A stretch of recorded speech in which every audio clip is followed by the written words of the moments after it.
भी एग्जीबिशन लगी थी अभी दिल्ली में, तो करीब 200 सवा 200 के करीब जी उत्पाद उसमें डिस्प्ले किए गए थे। उसमें क्या थे?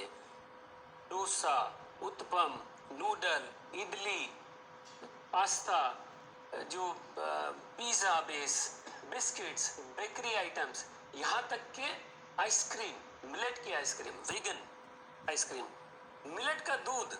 मिलेट का दूध अब बहुत अच्छा उन्होंने निकाल दिया और वो बहुत प्रचलित हो रहा है, वो भी वीगन है और जो नॉर्मल दूध है उससे ज़्यादा कैल्शियम और प्रोटीन है उसके अंदर। तो बहुत से उत्पाद जो आ गए हैं, इनसे हमें उम्मीद है कि जो यंग जनरेशन है उसकी अडेप्टेबिलिटी जल्दी होगी। तो वो भी इसको, क्योंकि वो चीज़ें रोज़ खा रहे हैं, खाते ही हैं, उसमें सिर्फ उन्हें मिलेट का एक अल्टरनेटिव मिल गया। और अच्छी बात मैं बताऊं, जिनको हम जंक फूड बोलते रहे हैं किसी वजह से, जो चाहे मैदा है या उनकी वजह से, अब उसमें चूंकि मिलेट हम कर दें तो वो उस कैटेगरी से भी बाहर आ गया। तो उनको है कि उनको टेस्ट की चीज़ भी मिल रही है, साथ ही हेल्दी भी है। तो हमें उम्मीद है कि हर वर्ग के लोग इस पर आएंगे। विदेशों में हमें टाइम लगेगा। जी, ये तुम बहुत इम्पोर्टेंट चीज़ कह रहे थे कि भाई देखिए, एक तो उर्वशी आपने देखा होगा कि खाना बच्चे ही डिसाइड करते हैं घर में क्या बनेगा। आम तौर पे अगर junk food, pizza, burger, patties, ये सब अगर उनको ना मिले, बहुत घरों में नॉन वेजिटेरियन जहाँ चलता है वो ना मिले, बच्चे खाते ही नहीं हैं। ऐसे में मोटे अनाज के प्रति रोज़मर्रे की थाली में उनको लाना कितना मुश्किल और कितना आसान लग रहा है आपको? जी जी, इसमें इसीलिए मैंने कहा कि जो हम इंटीग्रेशन की बात कर रहे हैं, कि जो हमारे ऑलरेडी हेल्थ न्यूट्रिशन से रिलेटेड प्रोग्राम्स हैं उसमें हम इसको कैसे जोड़ें, उसका एक बहुत बड़ा पहलू है कि जो लोकल रेसिपीज़ हैं, जो लोकल डाइट हैं, उसमें हम इसको इंटीग्रेट करें। तो ऐसा ना लगे कि आपने बस कुछ अलग से आप ले आए हैं और लोगों को कह रहे हैं कि आप ये खाइए। हम ये कह रहे हैं कि ये रहा है, बहुत समय से रहा है, हमारे ही देश में रहा है, बहुत हमारे प्रिटी मच, जैसे मैंने कहा, हर राज्य में रहा है।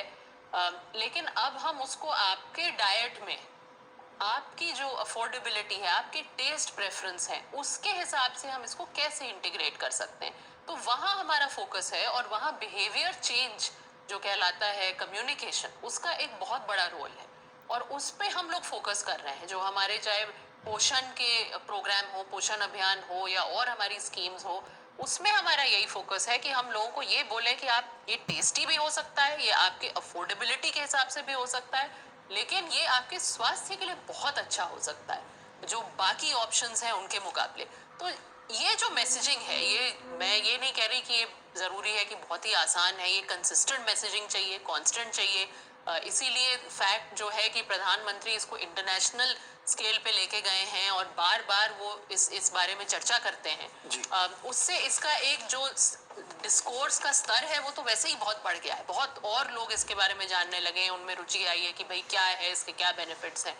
लेकिन अब उस मैसेज को हम हर कम्युनिटी तक ले जाने की कोशिश कर रहे हैं। जो गवर्नमेंट के प्रोग्राम्स हैं, गवर्नमेंट की रीच है, उसको यूज करके लोगों के बिल्कुल डेली लाइफ में इसको हम किस तरह से इंटीग्रेट कर पाए, उस पे हमारा फोकस। मतलब ग्रेजुअली आप लोग कर रहे हैं कि ग्रेजुअली धीरे धीरे जो टेस्ट बर्ड्स हैं वो इस फूड के प्रति डेवलप हो जाए, टेस्ट बर्ड्स, और उसको जो वर्तमान के खाना है उसमें धीमे धीमे धीमे धीमे मिला के, तो इससे न सिर्फ व्यक्तिगत सेहत को फायदा होगा बल्कि देश की सेहत को भी फायदा होगा। आते हैं तरुण जी के पास।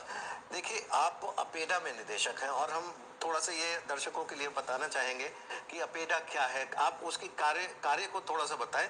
अपेडा यानी कि agriculture and processed food export development authority, जो एग्रीकल्चर प्रोसेस फूड होते हैं और जो प्रोसेस्ड फूड होते हैं उनको एक्सपोर्ट करने की जो संस्था है वो अपेडा उसको कहते हैं। आप वहाँ निदेशक है। आपकी संस्था क्या काम करती है, कैसे काम करती है, फिर हम इसके अर्थशास्त्र पे आएंगे।